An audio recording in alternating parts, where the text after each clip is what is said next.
तुम्हारी भाषा में प्यार किसे कहते हैं? तुम इतने नासमझ तो नहीं जो तुम्हें समझ में ही ना आए कि सामने वाला तुमसे प्यार कर रहा है या नहीं। घर में पलता पालतू जानवर तक प्यार भरा हाथ पहचान जाता है और तुम्हें इंसान होकर भी इस बात का पता नहीं चला। वाह, धन्य हो तुम और तुम्हारा फलसफा। सुलेखा चाची का स्वर इतना तीखा और कानों को भेद जाने वाला होगा, मैंने कभी कल्पना भी नहीं की थी। तुम्हारा कोई दोष नहीं है बेटा, मेरा ही दोष है जो तुम्हें अपना बच्चा समझकर तुम पर अपनी ममता लुटाती रही। सोचती रही बिना माँ के पले हो, लाख कमियां हो सकती हैं तुम में, क्योंकि कुछ बातें बचपन से ही सिखाई जाती हैं।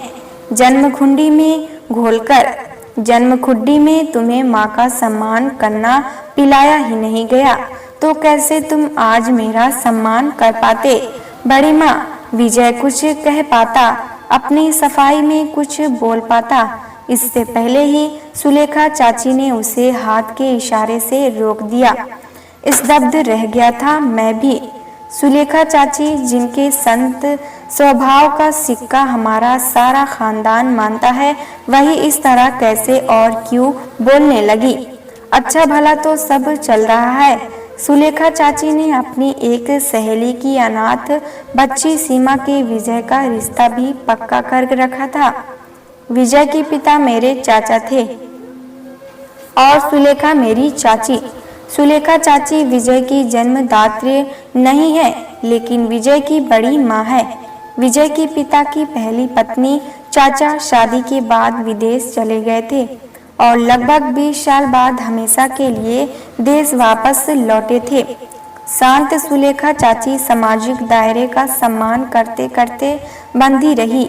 हमारे घर की दहलीज से चाचा 2-3 साल बाद आते, घर पर कुछ दहलीरी की वर्षा करते, कुछ तरसी आंखों में जरा जरा सी आस जगाते, एहसास जगा जाते कि वे जिंदा हैं अभी। हमारी दादी चाचा का इंतजार करती करती थक गई। लगभग 20 सालों साल चाचा का आना जाना लगा रहा। चाची की गोद कभी नहीं भरी। घर में अक्सर बात चलती, चाची की कोई औलाद ही होती तो चाचा को घर की तरफ खींचती। मैं आज भी सोचता हूँ कैसे चाचा को उसकी औलाद अपनी ओर खींचती। जिस चाचा को उनकी माँ, उनकी पत्नी ना खींच पाई, उन्हें उनकी औलाद कैसे खींच पाती? मैं सबसे बड़ा था ना घर में, बड़ों में मैं बच्चा था और बच्चों में मैं बड़ा था। सबसे कुछ कुछ सुनता रहता था। मैं बीच का था ना, सो सबकी तरह सोच पाता था। चाचा जब आकर जाते तब दादी और माँ की नजरें बड़ी तमन्ना से देखती, क्या पता इस बार तेरी गोद भर जाए। बस वक्त का इंतजार कर चाची मुस्कुरा भर देती, जैसे उन्हें ऐसी न कोई तमन्ना है और न आस ही। एक शांत सी भीनी भीनी सी मुस्कान, एक दर्प सा लगता मुझे उनके चेहरे पर, जैसे सब हर हंस रही हो, कह रही हो क्या उम्र भर तुम्हारा ही चाहा होगा। चाची बड़ी लिखी है, स्थानीय कॉलेज में हिंदी की प्रत्याध्यापिक है। बड़ी सुलझी और परिपक्व सी चाची से मैं 10 साल छोटा हूँ, फिर भी कभी कभी लगता था उनका हम उम्र हूँ। उनके स्तर तक जाकर मैं तब भी सोच सकता था और आज भी सोच सकता हूँ। तब भी मुझे समझ में आता था उनकी जीत हो चुकी है, उनका चाहा ही होगा, शायद वो माँ बनना चाहती ही ना हो। अच्छा है ना, मैं अकेली जान, भूखी भी सो जाऊं तो किसी को पता नहीं चलेगा। बच्चा होगा तो किस किस का मुंह देखूंगी। बच्चे को क्या नहीं चाहिए? क्या उसे पिता नहीं चाहिए? मेरी तरह लावारिस जिएगा क्या वो? ऐसा क्यों सोचती है रे तू सुलेखा? बच्चे से तेरा भी तो मन लगेगा ना। ये सेमू है ना बीजी, ये भी तो मेरा ही बच्चा है। मेरा मन इसी से लग जाता है। चाची की बातें में एक बार ऐसा सुना था और उसी दिन से मैंने चाची को छोटी माँ कहना शुरू कर दिया था। मैं तब 22 साल का था। बीकॉम का नतीजा आया था। पता नहीं क्यों सबसे पहले चाची के पैर छूकर आशीर्वाद मांगा था। आज से आप मेरी छोटी माँ, आपका बच्चा हूँ ना मैं, आशीर्वाद दीजिए। छोटी माँ, तब तक प्यारी सी भावना जागी थी चाची की आंखों में। मैं चाची का अच्छा दोस्त तो पहले ही था, तब वास्तव में उनकी संतान भी बन गया था। चाची ने गले लगाकर जो मेरा माथा चूमा था, वो भाव आज भी भूला नहीं हूँ। मन ही मन ठान लिया था, पति के अभाव में भी जिस तरह चाची ने दहलीज का मान रखा है, उसी तरह मैं भी पुत्र बनकर चाची की रक्षा करूँगा।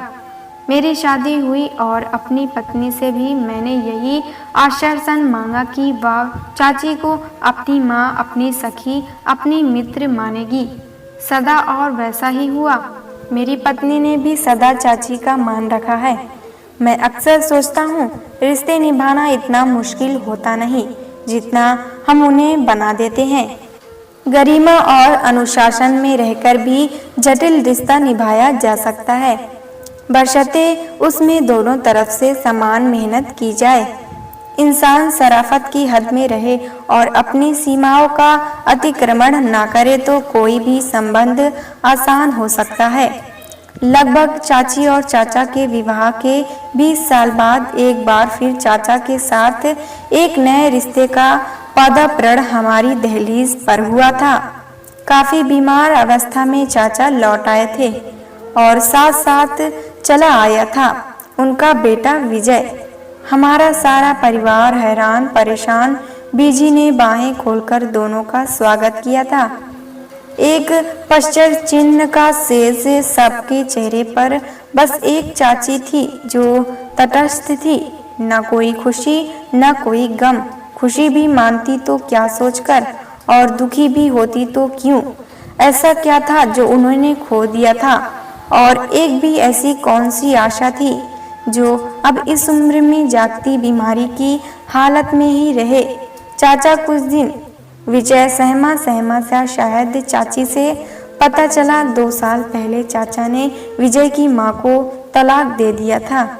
वो बीमार थी, चाचा साथ रखना नहीं चाहते थे क्या? बीमार थी इसलिए चाचा ने तलाक दे दिया। अवाक रह गया था मैं। 15-16 साल के बच्चे की माँ को चाचा ने इसलिए तलाक दे दिया कि वो बीमार थी। तरस आया था मुझे उस औरत पर। दबे घुटे शब्दों में ये भी कानों में पड़ा कि वो चरित्रहीन भी थी। मैं हैरान था कि वो बीमार भी थी और चरित्रहीन भी। हाथ छोड़ना हो तो मनुष्य क्या क्या बहाने बना लेता है, और निभाना हो तो कोई सीमा ही नहीं। चाची बेचारी बिना साथ के ही निभाए जा रही है और चाचा ने हाथ छोड़ दिया क्योंकि वो बीमार थी। कैसा बेमेल रिश्ता है 2 बेमेल इंसानों में। क्योंकि चाचा बीमार थे, कोई दया भाव कोई तरस भाव ही लेकर सब सेवा करते रहे, और लगभग 2 महीने बाद चाचा भी चले गए उस पार। ये विजय रह गया था अकेला। चाची धीरे धीरे इस अनाथ बच्चे से प्यार करने लगी। एक धोखेबाज पति की संतान से घुलने मिलने लगी थी। माँ बनकर इसे सहेजने लगी। भूल गई थी वो सब, मात्र इंसान बनकर इंसान से प्यार करने लगी थी। लावारिस है ना ये भी मेरी तरह। हम दोनों का प्यार और स्नेह का नहीं, मात्र दर्द का रिश्ता है। आज की तारीख में इससे बड़ा बदनसीब और कौन होगा। सेमू समझ सकता था मैं। चाची को भी जीने का आसरा मिल गया था। मिली जुली मिट्टी की गीले लौंदे को कोई आकार देकर चाची मूर्ति बनाने की कोशिश करने लगी। चाची का भी मन लगने लगा।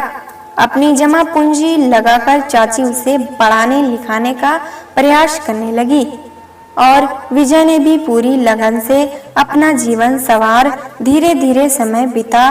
विजय ने MBA कर लिया। चाची की एक मित्र बेंगलुरु में थी, वो ही उसकी एक तरह से लोकल ग्रेजुएशन भी थी। चाची खुश थी, पिता उसका नहीं हुआ पर बेटा तो उसका हुआ। अच्छी कंपनी में नौकरी भी मिल गई। चाची भी सुखी बुढ़ापे के सपने देखने लगी थी। मित्र की बेटी पसंद आ गई थी विजय को। चाची ने स्वीकार कर लिया था, सोच लिया था दोनों की शादी हो जाएगी। अभी MBA पूरी नहीं हुई थी तभी चाची की मित्र और उनके पति का कार दुर्घटना में देहांत हो गया था, जिस वजह से ये रिश्ता और भी सहज हो गया था। मानो तीन बेसहारा लोग एक ही छत के नीचे मिल जाने वाले हो। मित्र की पुत्री बहू बन जाएगी तो सास बहू माँ बेटी की तरह जीवन गुजार लेंगी। लेकिन सहसा ऐसा क्या हो गया कि चाची को इतने कड़वे शब्दों का इस्तेमाल करना पड़ा। निकल जाओ मेरे घर से, आज के बाद मेरा तुम्हारा कोई रिश्ता नहीं। क्या हो गया चाची? लड़खड़ाती चाची को संभाला मैंने। कुछ नहीं हुआ सेमू, सिर्फ मेरी ममता का इनाम मिला है मुझे। मैं ही भूल गई थी, सांप का बच्चा सपोला ही निकलता है। अरे जो लड़का अपनी जन्म देने वाली का सगा ना हुआ वो मेरा सगा क्या होता। ये तो मौका परस्त इंसान है जिसे सिर्फ अपना मतलब निकालना आता है। रिश्ते निभाना आता होता तो मरती माँ का साथ कभी ना छोड़ता। चाची का हाथ पकड़ अपने कमरे में ले आया मैं, और दरवाजा भीतर से बंद कर लिया। क्या हो गया छोटी माँ? मैं किसी की माँ नहीं हूँ। मैंने कभी किसी संतान को जन्म नहीं दिया। तुम क्यों माँ की रट लगाए जा रहे हो? छोड़ो मुझे। पगलाई सी लगी मुझे चाची। मेरी पत्नी ने चाची को संभाला। इस घर में मेरा है क्या? जमीन जायदाद तो कानूनन विजय और सीमू की आधी आधी है। रहा सवाल मेरा, मुझे तो देखभाल के लिए चौकीदार बनाकर लाया था ना तुम्हारा चाचा। कल उसके माँ बाप की आया थी, बाद में उसके बेटे की आया बनी। आज वो अपना हिस्सा बेचकर बेंगलुरु जाकर रहेगा अपनी पत्नी के साथ। मेरा न कल कोई घर न था ही आज।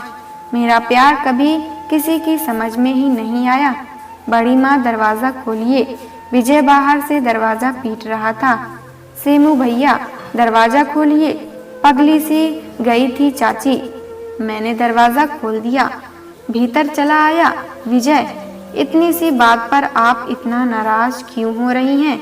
मैंने गलत क्या कह दिया? पापा की और आपकी कभी बनी नहीं तो उसमें कुछ दोस्त तो अपना भी होगा ना। आपका तो स्वभाव भी ऐसा है। कभी आप पापा पर दोष लगाती हैं, कभी मुझे बुरा कहती हैं। रिश्ते निभाना आपको आता कहाँ है?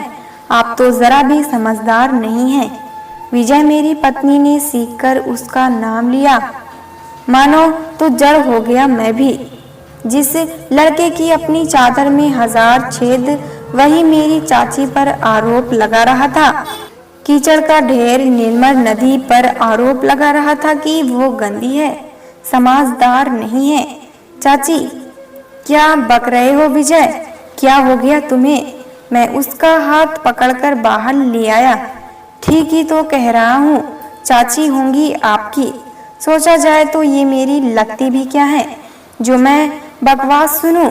आप मुझे मेरा हिस्सा दे दीजिए। बेंगलुरु में मेरा एक फ्लैट निकला है। लकी ड्रॉ में मुझे 30 लाख रुपए अभी चाहिए। पापा ने सारी उम्र कमाकर इसी घर को तो भरा है। अपने बाप का कमाया ही तो मांग रहा हूँ। खुद भी पैसे देना नहीं चाहती और उसे भी मना कर दिया है कि मुझे पैसे ना दे। ये दोनों मिलकर मेरा जीना हराम कर रही हैं। मेरी पत्नी भी बाहर चली आई थी। ये दूसरी कौन है? सीमा और कौन? ना बड़ी माँ खुद पैसे दे रही है और ना ही सीमा को देने दे रही है। सीमा इतने पैसे कहाँ से लाएगी? अपना घर बेचकर और कहाँ से? बेशर्मी की पराकाष्ठा मेरे सामने थी। सच कहा चाची ने, सांप का बच्चा सपोला। सीमा और छोटी माँ को मेरे साथ रहना है तो मेरा कहना मानना पड़ेगा। चाचा ही हूबहू तस्वीर मेरे सामने थी। चाचा का अंश सामने खड़ा वही सब कर रहा था जो चाचा ने 30 साल पहले किया था। छाती पर मूंग कैसे दली जाती है, कोई इन महापुरुषों से सीखे। इसका दिमाग तो खराब है ही, सीमा का दिमाग भी खराब कर दिया इस औरत ने। एक झन्नाटेदार हाथ पड़ा विजय के गाल पर। मेरे पिता बीच में चले आए थे। दिमाग तो हम सबका खराब था, जो तुम दोनों को इस घर में पैर भी रखने दिया। भाई का खून था जो संभालना पड़ा। जहां तक हिस्से का सवाल है, इस परिवार ने सदा दिया है तुम दोनों को, तुमसे लिया कुछ नहीं। अपने बाप की तरह दूसरों के कंधों पर पैर रखकर चलना बंद करो। भूल जाओ तुम्हारे सहारे कोई जीने वाला है। तुम अपना निर्वाह खुद कर लो, उतना ही बहुत है। निकल जाओ इस घर से। ना सीमा अपना घर बेचेगी और ना ही इस घर में अब तुम्हारा कुछ है। पापा ने सचमुच विजय की अटैची उठाकर बाहर फेंक दी।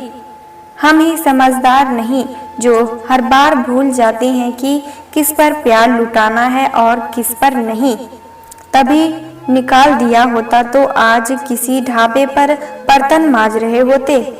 लाखों लगाकर तुम्हें पढ़ा लिखा दिया, यही हमारी बेवकूफ़ी हुई। सच कहा तुमने बेटा, ये औरत तो जरा सी भी समझदार नहीं है, बेवकूफ़ है, एक बहुत बड़ी पागल है। मैं अदालत में जाऊंगा, तुम सुप्रीम कोर्ट चले जाओ। इस घर में तुम्हारा कुछ नहीं। सीमा को भी मैंने यही बुला लिया है अपने पास, उसको भी रुला रुला कर मार रहे हो ना तुम। जाओ, निकल जाओ। पापा इतना सब जानते हैं, मुझे नहीं पता था। मैं तो सोच रहा था अभी अभी आप धतकी हैं, नहीं जानता था काफी दिन से जरा जरा आग सुलग रही है, जो छोटी माँ पापा और सीमा को जला रही है। 10 साल से उसे पाल रही थी छोटी माँ, मेरी सुलेखा चाची। असहाय कौन जाने, उसके पास ना रीढ़ की हड्डी है ना रिश्तों की समझ। उसकी सोच सिर्फ अपने मतलब तक है, उसके पार उसे कुछ नजर नहीं आता। ऐसा इंसान जो आपका सम्मान नहीं कर पाया, वो मुझे कब चौराहे का मजाक बना दे कौन जाने। मैं दूसरी सुलेखा नहीं बनना चाहती। मौसी, मैं ये शादी नहीं करना चाहती, मुझे माफ कर दीजिएगा। ये तो होना ही था, चाची के होठों से निकला। हम डर रहे थे, पता नहीं क्या होगा। सुबह सवेरे चाची उठ भी पाएगी नहीं, मगर सामान्य लगी मुझे। चाची नहा धोकर कॉलेज जाने को तैयार मिली। मैं चाय का कप लेकर पास ही आ बैठा था। समझ नहीं पा रहा था कि कैसे चाची से बात शुरू करूं। सीमा का लंबा चौड़ा SMS मेरे हाथ में था और मैं चाची को सुना चुका था। तरस आ रहा था मुझे विजय पर। बाप को मरने के लिए ये घर तो नसीब हुआ था। सोच रही हूँ रिश्तों के नाम पर इसके पास क्या होगा। चाची के शब्द सदा साफ और सटीक होते हैं। विजय का भविष्य उन्हें साफ साफ दिखाई दे रहा था। चाची टूटी नहीं थी, ये देख मुझे बड़ा चैन मिला। चाची कॉलेज के लिए निकल चुकी और मेरी नजरें उनके कमजोर कंधों से ही चिपकी रही। देर तक चाची के शब्द कानों में बजते रहे। रिश्तों के नाम पर विजय के पास कल क्या होगा, मैं भी सोचने लगा। 2 दिन बीत गए। शायद विजय ने कानूनी सलाह ले ली होगी। समझ गया होगा कि कानूनी तरीका उसे कुछ नहीं दे सकता। मेरे ऑफिस चला आया विजय। जरा सा नरम लगा मुझे। दोबारा घर आना चाहता था। काठी हांडी बार बार आग पर नहीं चढ़ाई जा सकती।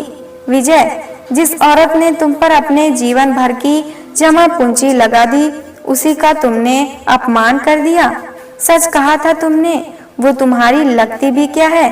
तुम्हारी बकवास इसलिए सुन ली क्योंकि तुमसे प्यार करती थी, वरना तुमने और तुम्हारे पापा ने इस रिश्ते में कौन सी ईमानदारी रोटी है।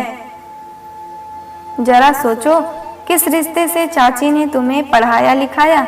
जरा सोचो, चाचा के मरते ही तुम्हें भी धक्के देकर निकाल देती तो आज तुम कहाँ होते। सोच लो, विश्वास खो दिया है तुमने हम सबका शुक्रगुजार होना चाहिए था तुम्हें, चाची का, जो आज इज्जत की रोटी कमाकर खा सकते हो। अब घर लौटने का सपना बिसार दो, माफ कर दो हमें। सहसा मुझे कुछ याद आया, तुम तो अदालत में जाने वाले थे ना, क्या पता तुम्हारे पिता के नाम कुछ भी नहीं है। दादाजी ने सब छोटी माँ के नाम कर दिया था। समझदार थे ना हमारे बुजुर्ग, जो उन्हें सब नजर आ गया था। हम तो ना समझ हैं जो सपोले को ही पालते रहे। छोटी माँ बेचारी प्यार की आस में ही मारी गई। आज सोचता हूँ वो सच में समझदार नहीं है। क्या मिला उन्हें? तुम्हारे पिता को छोड़ कहीं और घर बसा लेती तो आज उनकी भी भरी पूरी गृहस्थी होती।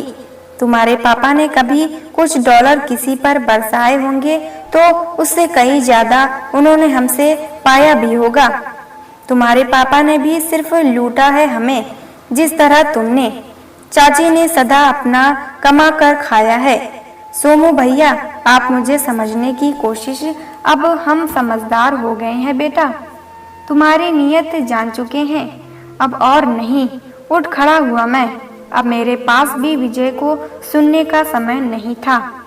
सदा रिश्तों को भुनाता ही रहे जो इंसान, उसे मैं क्यों सुनूं? क्यों भरोसा करूं उसका, जो न जाने कब मुझे चौराहे का मजाक बना दे। हाथ के इशारे से चले जाने को कह दिया मैंने, क्योंकि अब हम समझदार हो गए थे। प्यारे दोस्तों, अगर ये कहानी आपको पसंद आए तो लाइक सब्सक्राइब करना ना भूलें।